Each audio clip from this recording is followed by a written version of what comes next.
আজ আমি তোমাদের সাথে শেয়ার করব আমি মহাদেবের পুজো কিভাবে করি। মহাদেবের পুজোয় অনেক নিয়ম কারণ আছে, সেটা আমি জানি, তবে আমি পুজো করি আমার মতো করে, আর সেটাই তোমাদের সাথে আজকে শেয়ার করব। লোকে বলে মহাদেব একটা বেলপাতা এবং জলেই তুষ্ট হয়ে যান। হতে পারে তিনি একটা বেলপাতা এবং জল দিয়েই তুষ্ট হন, কিন্তু কি বলতো, যারা আমাদের মতো মহাদেবের ভক্ত আছে তাদের তো ইচ্ছে করে বলো সমস্ত নিয়ম কারণ পালন করে নিষ্ঠা ভরে পুজো করতে। এই যেমন ধরো না, যখন আমরা আমাদের বাবা মাকে কোনো গিফট দেই তখন আমাদের বাবা মা কী বলে, কী দরকার ছিল এটা কেনার, এটা তো আমার তো চলেই যাচ্ছিল, এরকম কিছু একটা কথা বলে। তাই তো ওনারা যেরকম যে নিজের থেকে কিছু কিনবে না, চাইবে না, এক্ষেত্রেও কিছুটা এরমই। ঠাকুর কি আমাদেরকে বলবে যে আমাকে এটা দাও, ওটা দাও, এটা আমাকে দিতে হবে?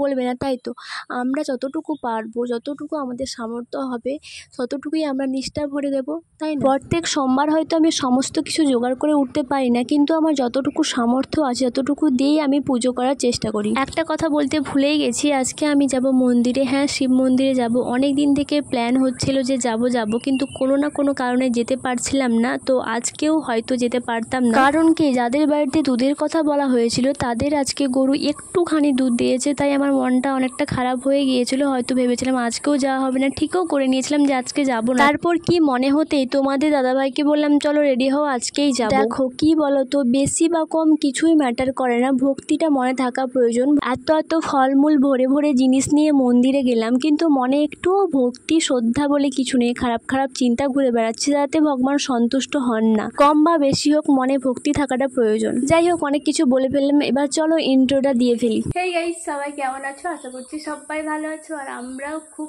ভালো আছি। চলে এসেছি নতুন একটা ভিডিও নিয়ে। আর শর্ট ভিডিও দেখে এখন হয়তো সবাই বুঝতেই পেরে গেছো যে আমরা কোথায় আছি। আমরা এসেছি মহাদেবের মন্দির, এখনও পুরোহিত মশাই আসেনি, তাই আমরা এখানে বসে অপেক্ষা করছি। এখন কটা বাজে? 9:40। এখন বাজে 9:40, এখনও পুরোহিত মশাই আসেনি। তো বাড়িতে পুজো করে এসেছি। বাড়িতে আমাদের একটা শিবলিঙ্গ আছে। শুনেছি বাড়িতে না পুজো করে মন্দিরে আসতে দিই বলে বড়রা, তাই আমরা বাড়িতে পুজো করে এসেছি, বসে আছি। এখনও বামুন ঠাকুর আসেনি, তো দেখা যাক কখন আসে। আর ভিডিও তোমরা লাস্ট পর্যন্ত দেখতে থাকো, আশা করি তোমাদের ভালো লাগবে। আমাকে দেখতে কত সুন্দর লাগছে, দেখো। বলো না, তাহলে তুমি আগে থেকে বলোনি কেন আমাকে সুন্দর লাগছে? কেন বলোনি আমাকে সুন্দর লাগছে? তুমি তো আগে বলতে পারো, আমি বলার পর তুমি বলছো আমাকে সুন্দর লাগছে। বলো কেন বলোনি? বলেনি কেন? কেন বলো? अबे जल्दी बोल, कल सुबह पनवेल निकलना है। বলবে না কিছু? চলো তোমাদেরকে ঠাকুর মন্দিরটা ঘুরে দেখাই।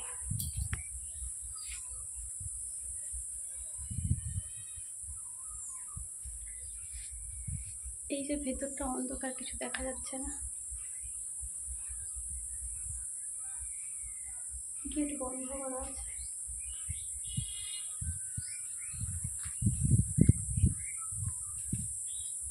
এই বাইকটা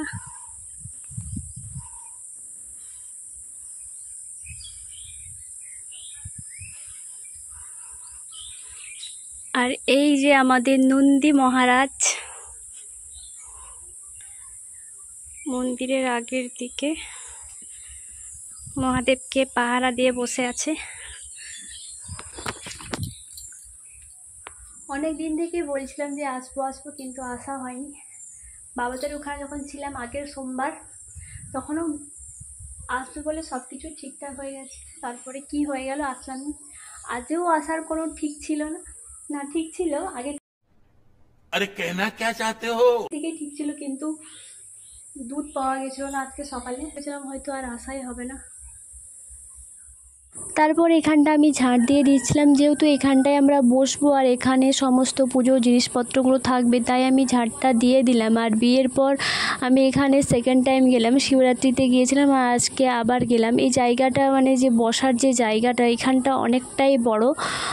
বাবাদের বাড়িতে, বাবাদের ওখানে যে শিবের মন্দিরটা আছে সেখানে এতটা স্পেস নেই, এখানে খুব সুন্দর অনেকটা জায়গা আছে, এখানে বসে ফলমূল কাটা হবে। এখানে আমি ঝাড় দিতে দিতে ঠাকুরমশাইয়ের চলে এসেছিলেন, তারপর উনি মন্দিরটা ধুয়ে নিলেন। আর আজকে আমরা ছাড়া আর সেরম কেউ আসেনি, মানে কেউই আসেনি, আমরা দুজন আজকে শুধুমাত্র গিয়েছি। তারপর এখানে আমাদের পুজো দেওয়া কমপ্লিট। আর এখানে উনি একটা আমার মাথায় ফুল গুঁজে দিলেন। আর বলো তো এটা কি ফুল, যদি কেউ বুঝতে পেরে থাকো এটা কি ফুল তাহলে কমেন্ট করো। তারপর এসে ফ্রেশ হয়ে প্রসাদ খেয়ে বসে পড়লাম আমরা খাবার খেতে। আর যেহেতু সোমবার আমাদের বাড়িতে নিরামিষ, আমরা সোমবার নিরামিষ খেয়ে থাকি। আর আজকে রান্না হয়েছিল ডাল, আলু ঝিঙার তরকারি আর কিছু ভাজাভুজি ছিল, আর সঙ্গে ছিল আম ছাড়া যেন ভাত খেতেই পারি না। গরমটা চলে গেলে সব থেকে বেশি আমি মিস করবো এই আমকে, আম ছাড়া যেন আমার ভাতেই খেতে পারি না।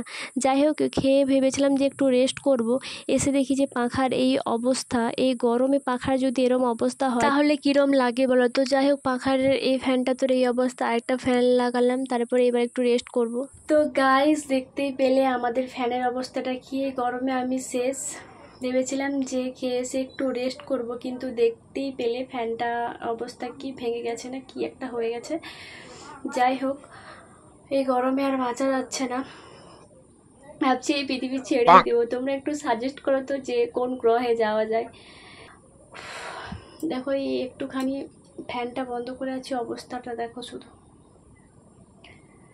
ফ্যান না বন্ধ করলেও সাউন্ডটা ঠিকঠাক আসে না, আমাকে আবার ভয়েস ওভার দিতে হয়। একটু ভয়েস ওভার দেওয়ার চক্করে আমার দুটো ব্লগ রবিবারের রয়ে গেছে ফোনে, ওগুলো আর ভয়েস ওভার দেওয়া হয়নি।